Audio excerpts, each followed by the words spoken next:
right, a very good morning to you and welcome to the platform, the pinnacle of all discussion.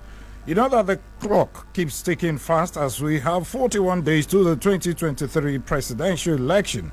One of the major presidential candidates, precisely the Labour Party presidential candidate, Peter Obi, appears to be pushing hard to ensure he emerges the presidential, or rather the president of Nigeria. The movement, which started a few months ago, is being championed by youths who believe that it is their time to take back their country and chart a new way for its development. Now, the Abia State coordinator of the Obi Presidential Campaign Council here in Abia State, Chief Umeh Kalu, is my guest, and he joins me right now virtually from Abuja. Good morning, Chief, and welcome to the platform. Thank you. Thank you, and good morning to you too and to all the listeners. Okay. All right. I understand that your presidential candidate, Mr. Peter Obi, was supposed to be in Abia State, Umeh, precisely over the weekend. But later we got to know that that particular visit was postponed. What happened?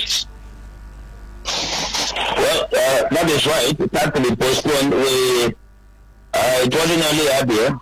It was a Bonny and Abia. Peter Obi and his team were supposed to be in the Bonny State, and then after to Abia. So they had some logistic problems in the Bonny, and so Abia had to be put up. We had no issue here. It was as a result of what happened at the Bonny. So we decided to the campaign council hierarchy decided to put up that of Abia. It was to be after Anambra, Enugu, and then Bonny, and then Abia. So some days have been touted, but I'm sure in a couple of days time we will be able to tell Abians when the Ogo will land in Abia. Okay, because I was going to ask you, when are we looking forward to, to the visit of your presidential candidate? Because many people expected that over the weekend. Any day yet? Yes. Yeah, we had put up an apology. I know people were devastated. I remember in top here towards receiving the Labour Party presidential candidate and his team. I know people were disappointed, but we've actually apologized to them, and we're sorry for the inconveniences that postponement caused. And like I said, in a few days' time, we'll make it public, the exact dates that the team will be in Abia. Okay, I recalled very well what happened during his last visit to Abia for the campaign flag off of your governorship candidates here in Abia State. I recall that there was a kind of issue with the venue and all that. Could that also be responsible for the shift in date? Well, definitely not. But I do not want to delve into the past, not really. But I think what happened then was done in good faith. There was actually no need. The issues, development was about the high school venue, which had been paid for and all that. But I think at the end of the day, they saw the need to recount, to change their mind over what they wanted to do, maybe to stop the Labour Party from using that venue. So, but that wasn't the issue. This time, we had applied for the use of the Umeh Stadium, which from records available to me, we got approval to that effect, and we are the verge of making the relevant payments when the event was put up. So I don't think we have an issue. But let me tell you, see, the way things are moving, things that have happened elsewhere should be elected to us in Abia State. There were some states that tried to stop this rally by denying the movement, it will be the Labour Party, the venue, and I'm sure you know what happened. Edo State is an example where the whole city was turned into a campaign ground. And that created a lot of dislocation in economic activity. So I'm sure that will not happen in Abia. Abia State, I'm sure good reason will prevail, and they will find the need to speak them. We are asking for a public space, just an event that will last a couple of hours and it's all over. So, but for now, I must tell you, I don't think we will decide any problem with Abia. Okay, now let us now get into the real meat of the matter. Now, what is the acceptance of your presidential candidate, Mr. Peter Obi, in the north, where it is believed that that particular area, I mean, a section of the north or the northern region of this country, pull much vote. What is the level of his acceptance or acceptability over there? Well, I must tell you that the information available to us, P2B is widely accepted in the north. I'm sure you know too that when we talk about the problem of Nigeria, the people in the north are equally enmeshed in the whole problem. Most of them don't have living places. Most of their senior men are very inhabited. You know, they've all relocated. So there's quite a huge problem in the north. So there are young men there too. There are people who are only liking. So when they found this idea of people not being accepted in the north, I don't think it's right. We have candidates all over the country, and the message of PHP is regionalism. It's a simple method. And what are we talking about? We are saying we want a new Nigeria. All of us clamor for it. It's not a question of north, south, and east, west, and all that. I'm sure you can see the national movement. Yes, it might be difficult to sell it because of maybe possibly the level of will I say differently knowledge in the Lord that we are pushing. The advocacy is on, and remember too that the vice president candidate is from the north. It's from the north. The Godfatherism is good. So we have candidates all over the place. And we have people, principled Nigerians who are equally happy with the state of affairs in this country, and they want to change. And that change can only come about through P2B, whom I must tell you God has provided for a time like this to change the fortunes of this country. So I don't agree with those who think that we are not moving in the north. Yes, definitely there must be some maybe catchment areas if we wanted to use that word. But it is wrong for anybody to think that we are not moving in the north. We are moving in the north, and the message is amazing. A lot of people in the north are donating their houses for Labour Party offices, and there are young men too who are, I'm sure if you look into the social media, you will see them talking even in house, you know, even Muslim clerics campaigning for people. Because you see the problem is overwhelming, and we are all enmeshed in it, and we all want to come up from the mess to make it presently find ourselves in this country. When you say that his running mate, that's the vice presidential candidate of the Labour Party, is also from the north, does he also make up to the fact that he's not really known politically in the north? He has never held probably the office of the governor or that of the deputy. He was, yes, one time a former lawmaker and the rest. But is that enough to actually gather more votes for your candidates in the next election from the north? I don't think you need to be a governor to be even a president of this country. I mean, the history is there. There are people who have occupied offices as either vice president of this country without being governors. The present vice president we have, Legosi Banjo, was the governor. It was only a attorney general in Lagos State. That was the highest office he had. And you can see he's doing his bit.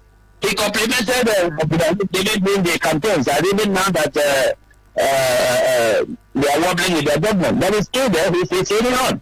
So let me say, having attained the position of Senator of the Federal Republic, that gives you all the plans you need.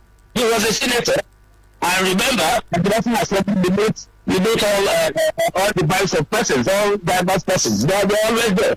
So one cannot say, and he comes from a very known family in Kaduna State. I'm sure if you go into his residence, you will find out that this is somebody who has literally ever since leaving the Senate engaged himself in trying to educate Northerners. He had a university here in Abuja, and he's done so much in the north in terms of providing education for people. So he's quite good. And a lot of people are sick with his desire to assist people in rescuing this country from the position that we are. So I don't think he's popular or he's unknown. I don't agree with you. I've been in the National Assembly. And you can agree with me that National Assembly is the melting point, is the unit of all Nigerians. They all gather there. Okay, Chief, as a politician, you know very well that the support of governors is very much needed, especially if you're running for the office of the president of this country. Tell us, how many governors in Nigeria are in support of the ambition of Mr. Peter Obi for president? Well, my brother, I'm sure you know I can't tell you the number of governors, but all I can tell you is that the message of change, the message of hope, which Peter Obi represents, is unhappy. You see, this thing is not a question of party, I must tell you. Peter Obi is acceptability, cuts across party leanings, cuts across religious leanings. You know, it's not a question of religion or where you come from or who you are, because we think those of them who are portraying themselves as politicians for governors. If we allow this country to go forward, and it is now, it will consume all of it. You know, the situation we have ourselves is there. I want to emphasize that fact. Things are tough. There is insecurity in the country. There is no food on the table. People are not paid their salaries. The cost of goods and services is very. You can see what a liter of oil is. The common man cannot even put food on his table. A loaf of bread, which was the most common thing you find out of the reach of everybody. So it's not a question of the government. Who are the government? We're not talking about governors. The governors are part of the economy of this country. And like you said, this introduction, you talked about this thing, billion movement, championed by the youth. It's about the youth that see that there is death facing them. Everybody has seen it. It's so clear. Look at the cost, look at the value of the note. Without even an official devaluation, the dollar is being devalued on a daily basis. So these are students in school, you cannot get job anywhere. Pensioners are dying, they can't be paid. And even somebody said that they make a salary that has been paid, that they pay money from the central bank. So it is that bad, my brother. So you can't push the populace better than where we are. Our banks are the best. So it's not a question of the who are the best. We're talking about a mass movement, the revolution. The people have come to say, look, we want our country back. The youth are saying it belongs to us. We must grab it. And I must tell you, this is the last opportunity that they have. If we go beyond this, I don't know what will become of this country and the future of this nation. So the time is now. The time is right. And I must maybe use this opportunity to appeal to everybody. It's not a question of people to be a liberal and all that. If you look at history, at every point in time, God will always raise somebody. And I, as a person, as a Christian, I see the hand of God in what is happening. This is a man who has been prison. He's been raised. I was in government when he was governor. I don't want to make comparison between Abia and Anambra and all that. Maybe there will be a forum for this, or maybe prayer for this. But I must tell you that nobody is speaking about support of governors. What we are asking for should be the support of the people. The people, the young men who are sleeping, the women, the men, the old men who can't get basic medical facilities to attend to their ailments. So it's not a question of governors. How many governors do we have? So it is the people. It is the people's movement. So I am hoping that if the people realize the danger that is ahead of us, they will embrace it a bit and come together and elect him as the president so that this country will be rescued. Okay, Chief, if you say that it's not all about the governors, but I also know that your presidential candidate has been hobnobbing or trying to woo the support of the G5 governors. Have they actually given him their nod? You know, because he appears to be interested in their support as well. You see, my brother, in politics, if you're conducting an election, you woo everybody. Everybody. So it's not only the G5 governors, everybody. You see, it's the game of numbers. You want to send your message to everybody. So I don't know what to do with the G5 governors. I read this into the papers. You know, that's like I'm sure you read it. Mm-hmm. But at the end of the day, I don't know if that is what will determine his failure or success in this enterprise. But I know, like I said earlier, that power belongs to God. And God will not come down from heaven. He will work with people. And the people are embracing. Yes, we can't exclude the G5 governors. I mean, if they want to work with people, I mean, so be it. We'll embrace it. You know that. That is on the line. So it's not a question of you're pitching into a particular group of people. But it adds value to what you do. And it is right to take that thing to do. Okay, there are speculations here and there after former President Olusegun Obasanjo has endorsed your presidential candidate, Mr. Peter Obi, followed by the elder statesman, Edwin Clark. And we are hearing that probably IBB has also endorsed. Is that true? Well, I can't say publicly. I think that should be the domain of IBB and those who work for him to say whether it's like that. But I can tell you that there are legion of endorsements, serious endorsements coming on the role of PTB, and it's happening. And let me tell you, it's actually the proper thing to do. Anybody that has role playing in the ship has no reason not to play with PTB. My brother, look at the message. Listen to him. You don't need to listen to PTB, and then look at his stuff, his antecedents.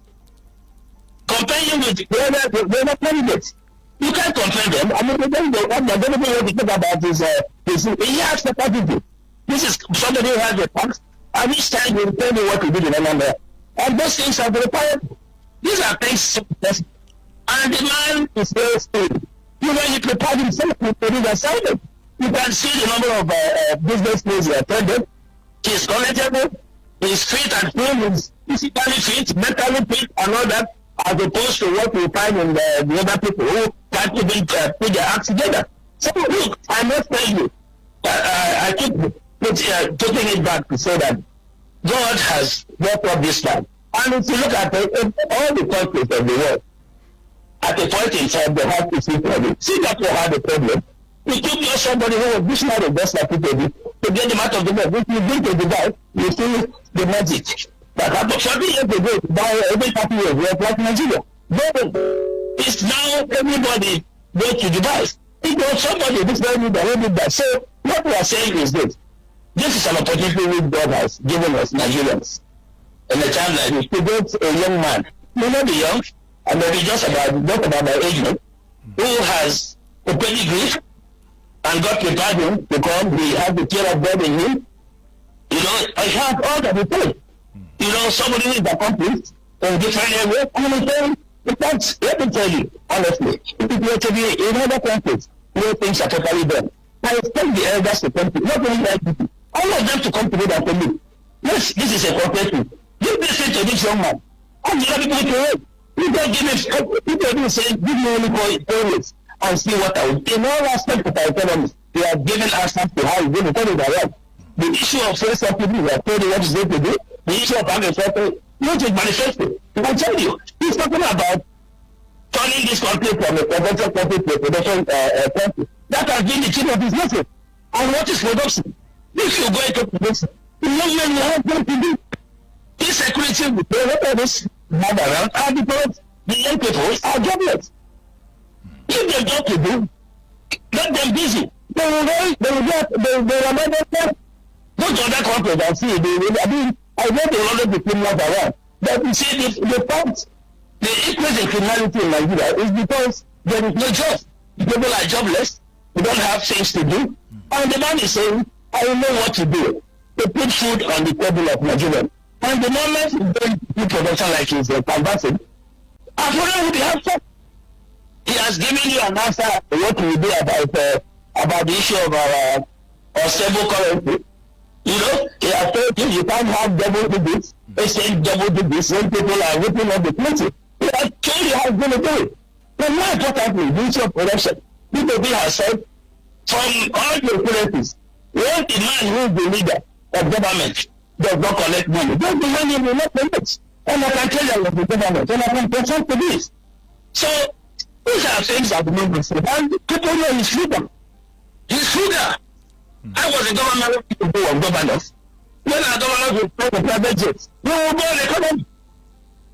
I see my Mr. President hotel in Abia, where his place. Other governors have been the same duty. And other places. You see, this man is helpful. You know, for me, really, I must tell you, we Nigeria should be the one to say that all without us is our major application. It shouldn't be the other way of the man going around and that. But you see, this is politics. We must go out there with message on the table. So I think the endorsements will be doubting. And I expect that there will be more. Some will not come out publicly to endorse it. But I know people who have come to this, especially in Europe, they tell me I know I'm PDP, but I'm with people. Go ahead, you see what we do on the election day. So it's, it's not bad. So for me, the government will keep coming, especially as the election draws near.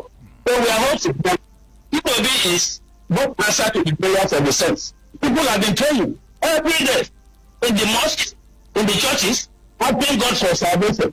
Asking God to get a leader that will take them out of the night and to find themselves. That prayer has been answered. So what I think we should do really is to embrace him and vote for P2B and see what God will do for this country. Okay, because when you say some people are actually supporting him secretly, I may not want to come out. One will be wondering, does he actually bother you or worry you that or rather, most Southeast leaders are not really giving him the needed support? Listen to what, I'm sure you must have listened to what the governor of Anambra said about him and so many other people, casting aspersion on him, especially his performances while in office in Anambra. Does it worry you as well? It doesn't worry me because we know where he's coming from. And you can equally see the delude of attack on Soludo. I am not from Anambra State. And if I get to meet him too personally, I will tell him my mind because I think it was ill-advised. He wouldn't make a comment like that. After all, he's not contesting for the presidency. You see, the problem we have is that people don't concern themselves with their immediate needs, immediate problems. Soludo has a lot of problems in his hands. He's the governor of Anambra State, and people expect so much from him, especially looking at his pedigree, where he's coming from. And I'm not sure he's measuring up to that expectation. So how come you are talking about the presidency? Because he thinks maybe after being governor, he will want to be president. And if P2B emerges as president today, it will cut short his chances of being president tomorrow. These are the underlying things, and the people have been saying it. It's unfortunate. It's unfortunate. There is nothing anybody can tell me, my brother, about P2B. I wasn't in Anambra, but Abia is contiguous to Anambra. We're close by. And like I told you, I was Attorney General in Abia State for 10 years. And P2B was governor at that period. The time I have now may not be enough to tell you what I know about P2B. That little, at least. I used to see him at the old airport. And I've been going to Abuja or somewhere, maybe in the flight. The people will tell you his antecedents. He wasn't doing those things with the hope of becoming president or because that a time like this will come for those things to be. He was doing it because that is his person. So P2B, okay, let me give you an example. Okay. Because Soludo may not understand what it means to what he has in his hands. He could be saying those things because there were people who came after him and they were able to pay all the salary areas. Somebody provided the government house for him. Somebody, he doesn't have the burden of paying pensioners. There are schools that have been built for him before he got in there. If he had gotten there, the type of problem we have in Abia, I'm sure he won't be offering what he's offering. You can compare Anambra's position with Abia. You are there. I don't want to say these things, but you can make the comparison. Anambra was started at the same time with Abia. The same time. About 32 years. Both of them. Go to Anambra and see what is happening. That a governor will make investments for you. Do you have such investment in Abia? In dollars? Make investment for you to come and inherit? If you are not said all the money he got to build that airport was the money left by P2B. P2B, as he was leaving government, was issuing out checks to schools. Checks to go and build schools. These things are there, they're empirical. So he can't be saying that thing. He'll be talking to himself. Nobody will believe him. Nobody will believe him. And will not be the motive. I have people from Anambra who are close to me, and they've gone to tell him that it was needless. And I'm sure you saw the barrage of attacks on him. So I'm sure he will recant. It may be politics. Maybe Peter will not be in his party. But and in any event, how many votes has he? That is common. You think it convinced any Anambra indigene? Okay. It won't. He has only one vote, and maybe that of his wife and few people around it. Okay, Chief, let's take a breather now. Just stay on the line for us. We'll take a breather now. When we come back, we'll come back home and look at Abia politics and also the chances of your party to win the governorship seat here in Abia State. I've been speaking with Chief Umeh Kalu, the Abia State coordinator of Obidati Presidential Campaign Council. He has said a whole lot of things, but we'll talk more on this program when we return. All right, so welcome back to the program. It's still the platform, the pinnacle of all discussion. And we've been looking at the ambition of the presidential candidate of Labour Party, Mr. Peter Obi, and Chief Umeh Kalu is my guest. He is the Abia State Coordinator of Obi Dati Presidential Campaign Council. Welcome back to the program, Chief. Now, let's talk about Abia politics and the chances of your party to win the governorship election in Abia State. More so when your candidate, Dr. Alex Otti, is having a third attempt to the seat. Don't you think he will be defeated again this time around, Chief? Well, President, before I proceed, I think it's important I let you know that I am a senior advocate of Nigeria. Okay. So, and you should add that to my name because it is end, okay. And it doesn't come easy. Umeh Kalu SAN. Right. That's the way I'm addressed. All right. So, having said that, please, I want to say that Chief Dr. Alex Otti stands out. You know, for people like us, we've been around for quite some time, and I'm quite old. I'm above 60, and I've been around, and we've looked at the problem of Abia. You see, we can't continue the way we've been going. The bane of Abia politics is this issue of Godfatherism. One governor passing on to the other for whatever reason. And I'm sure you know what the reasons are, why they do it. You want to leave office, you want to usurp the right of choosing your successor. I mean, how dare you? And why would a thing like that happen? In a state where there are more than 4 million or 3 million people, and you think it's your prerogative to choose who should succeed you. That is why we are where we are. And we must come to a halt on that. The moment we address that Abia flow, look at all the states around us. There is no state in this country that has ever survived or succeeded under that type of arrangement. Ojo Kalu was a government, he left, he brought in T.O.G. T.O.G. left and brought in Okezi Ikpeazu. Okezi Ikpeazu is trying to bring another person. And you ask yourself, all these years, how far have we gone? What are the benefits? Most of them will tell you they want continuity in what they've done. And then ask yourself, what is that continuity? What do we have? And that is where we are. We are lying prostrate with our face placed down. Neighboring states are far overtaken, and all the states around us, you don't see this type of arrangement. Everyone, they've been able to achieve what they've achieved here because the man who was Deputy Governor Mashi got out of that route and became independent on his own. And that is why you find it. Go to Anambra State and see what happened. After Chris Ngige was the man who liberated Anambra State from the Obas, and others followed. Go to Enugu State and see what is happening. And you ask yourself, all around, who is weakest godfather as we speak? I'm not saying you shouldn't have elders. You should have elders who should advise you. You can't, it's a holistic game, but not somebody overbearing you, and that is where we are. Alex Otti was in the bank. I'm sure you all know that. He left the bank up to the level of managing director and resigned his appointment from that bank. Forget about all that they talked about him. Up to this moment, he left the bank several years back. Nobody has heard anything about him.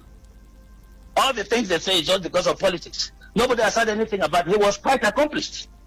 Look at his antecedents, even from his school days. I have looked at his resume. He had a first class. I have watched his trajectory in life and all that. For those of us who have started to join him, we didn't just wake up one day. At my level, I'm not looking for anything. I'm quite accomplished in my own, and I should be able to make informed decisions. I looked at him to say that this is the man. He may have made his attempts, and I am convinced that he had a genuine desire to come and salvage his state. And that was why he left the bank. I don't want to talk about the attempts he made and why he did not succeed. Because those are there for the history books. I'm sure if he comes on stream, he will tell you. So I don't want to go into that. Maybe if there's another opportunity where maybe there might be this. But let me tell you, answer your question straight. Looking at all the candidates that have been better, no one can compare with Alex Otti. Each of them, if you want, I will illustrate them one after the other. He has experience on his side. He has accomplishment on his side. We don't want people that apparently don't even have a place of abode, and you want to be governor. When you come to be governor, the first thing you want to do is to start building a country home for yourself. This is a man who has literally done those things. Trained his children. He has contacts. As we speak, he is a chairman of a bank somewhere, and he has clear ideas. Nobody writes his speeches for him. He comes from his mind. He will tell you this is what he wants. He's a speech writer. He does the things he wants to do. I confronted him on his manifesto, and he told me these are his ideas.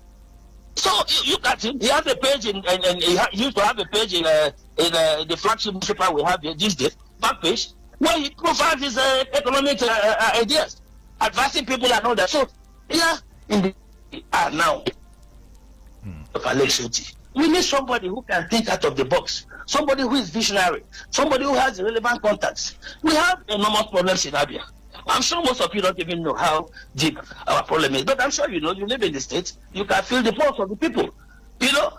And the governor who is there now, actually, you can't blame him. After all, he came in and saw those debts there. He saw the pensioners not being paid. He has not been able to pay them.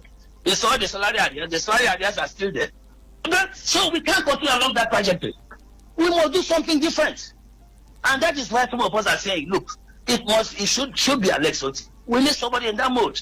Let him come and salvage it, just like I was telling you about P2B. The same thing applies to Alex Oti. So and you see, God had his own time. That is what some of us did not do. He said he had done it 3 times and all that. Yes, it is God that gives power.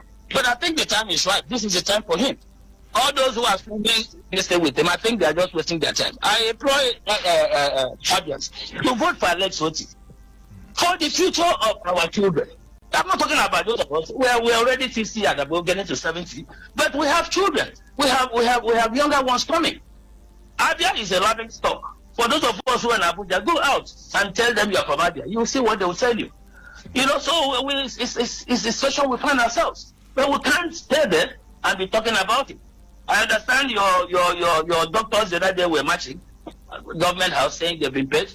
I saw a report written by somebody who said the Commissioner of Information abusing them and all that. I mean, how dare you do a thing like that? If you're owing somebody, call them to a round table and you don't go about abusing them. For whatever thing that happens in Abia, you should make politics. How can it be politics when people have been owed 32 months? And these are people who have no other way of livelihood apart from the services that they render. So we have myriad of problems, my brother. I'm sure you know better than even that. Okay. All right, Chief. Let's talk about talking about the succession plan in government that you talked about earlier. You were in government for 2 administrations, formerly TAOG and OKZ Pazo in his first tenure. Yes. Did you actually raise this objection while in office that, look, gentlemen, there's no need for us to keep bringing people that will succeed us when we've actually should allow people to do the needful themselves? My brother, let me tell you, it wouldn't be for me to start saying this thing. Go and ask people from Abia. At least across the state, for the 10 years I stayed as commissioner, I'm sure because they kept on changing commissioners, removing and bringing, and I'm sure there won't be less than 500 of them who serve with me. Go and ask them who Umeh Kalu is. I'm sure there'll be one from your area. I don't know where you come from. 1 or 2. Ask them the people you think were in ESCO that time. They will tell you. But let me say, I will tell you my mind on any issue. Okay. Ask anybody who knows me. On any issue, I will tell you my mind. Even what I'm telling you, I have talked of second. We met at the airport. He came to my office. I told him exactly what I'm telling you. I told Prof, he's my friend. The wife worked with me. The wife was a director under me. I told him, we are friends and all that. But we can't continue along this trajectory. We can't continue.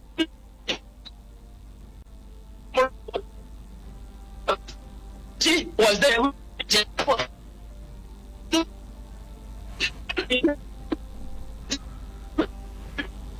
Hello, Chief. Can you hear me? Is this the issue of who becomes government or who the government will support? I want to. You ask me a question. Well, don't bring those matters to ESCO, where we meet to say, look, who do we support? Can we go from this? Those things are personal matters to the governor. And for those who know me, I served all through as Attorney General. I was professional. I was not immersed in the politics of the state. I'm sure if you ask them, they will tell you. I was working in the Ministry of Justice. Those that will tell you the way I operated, maybe those in the judiciary and those in the Ministry of Justice. So I wasn't in the decision-making body. I didn't play party politics, maybe chairman of a party or whatever, where they take those such decisions. But I can tell you as a full Abian that we must get away from that point of succession. You are living, you come and introduce somebody. We don't. If we continue that way, we remain where we are. We must get away from that position. Okay. Chief, let's now open the phone line. Just hold the line so that you can interact with Abians who are really urgent to talk with you and have one or two questions with you. And the numbers to call are 080-8182-6949 or 0811-605-2949. You can also send your SMS 090-651-08289. This is the platform, the pinnacle of all discussion, and I've been speaking with a senior advocate of Nigeria and the Abia State coordinator of Obidati Presidential Campaign Council, Chief Umeh Kalu. Okay, it's time for us to get your thoughts on the issue. Hello, good morning. Good morning, Denica. Good morning, welcome. Good morning, the senior advocate of Nigeria. Go ahead. Can you hear me? Go ahead. I really know that person that Mr. Suago prayers were from here in Omo Trouble. Go ahead. Let me ask question to the senior advocate of the Nigeria. Our senior advocate as a principle has been accepted by the Southeasterners. Do you believe this insecurity in the Southeast will help the Southeasterners to push him as the president of Nigeria? That is one. Secondly, what effort has their party made with their principle to ensure that the cankerworm of what you call vote buying will not be a hindrance to his acceptance to the nation? These are my questions. May God bless you, my brother. Thank you so much. Hello, good morning. Yes. Chief, just hold on. Let's take this call now. Hello, good morning, welcome. Good morning, Dennis. Good morning, welcome. What's your name? I'm calling from Umeh. Hello? Go ahead. Okay, we know the normal challenges at the state and I know that by not right, and we definitely need to what we call paradigm shift in the political sphere. And my question also to you now is what are they doing to ensure that the structure of Labour Party covers all the entire zones, the entire world, the entire polling unit in Nigeria to ensure that they protect the growth of their principal. Okay, thank you very much. Thank you so much. Let's take another call now. Hello, good morning. Good morning, Denica. Good morning, welcome. Good morning, Elder Statesman of Labour. Go ahead. I am Dr. Tendada. I am calling for the hometown of His Excellency Dr. Alex Teddy. The commissioner, the lead of Labour Party in Abia, and one of the campaign directors of the Labour Party are two women. Forget about those that are blessing P2B and Alex Oti. P2B will win the election and become the president of this country. Okay. Go and check it. The record of Emmanuel Macron of France. President Emmanuel Macron of France. Emmanuel Macron used the third party and win the election in France. The P2B we use the political party in Nigeria and win the election. 25th of this month, 25th of next month, the P2B will be president of this country. All right. Dr. Alex Oti will be the governor of Abia State. Come 2023, nobody will. Okay. All right. Thank you so much. Now, Chief, back to you. You had questions there. What's your reaction? Well, I think the last person is in support of our position. Yes. So I commend him. He's one of our disciples. Okay. I don't know his name, so I commend him. He's taking a very informed decision. Now, the first person talked about vote buying. Yeah. And all that. I think that was it. You see, the issue of vote buying, is an electoral offense. If you're caught either selling your vote or somebody is offering you, both of you are culprits. And I have listened to the INEC chairman, and he's saying that they are coming on strongly. But apart from that, the fact remains that Nigerians should live. I know there is hunger in the land. There is hunger. And that people do anything for survival. But like we've always been saying, one should consider what the future portends. How much do they sell this good? 5,000, 10,000. How far can 10,000 go or 5,000? So you see, we still will keep talking to our people to see the danger that is ahead of us, and be patriotic. It's all about patriotism. It's all about having the fear of God in you to say, look, and this money that they use it, but your money, actually. I mean, they don't round trip it. It's your money. No politician spends his money. I must tell you, most of them don't.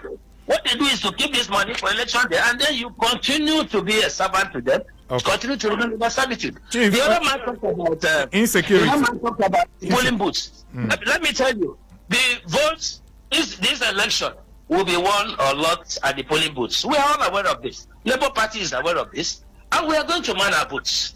As I speak to you, we've already submitted names of all our polling agents with their passport photographs and their signatures and phone numbers. We are prepared, we know, and luckily for us, the amendment to the Electoral Act is a masterpiece.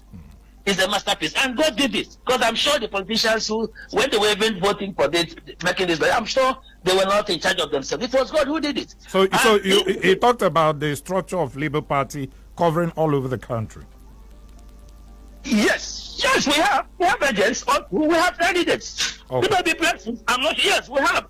Labour Party is a big party. I mean, how old are we? You see the confirmation of the party. We are aware of all these things. Okay. And so we are aware, we're covering. People who have fears that this will happen. See, let's not entertain these fears. Do your own bit. That is my advice to Abians. Forget about what the other person will do. Vote for Labour Party, where you have Mama, Papa, and Pikin. That is the place to vote. Mama, Papa, and Pikin, 3 persons, not the one with 5 or 6. Okay, Chief, address this particular issue. Prince will talked about the issue of insecurity. How will it affect your chances, especially in the Southeast?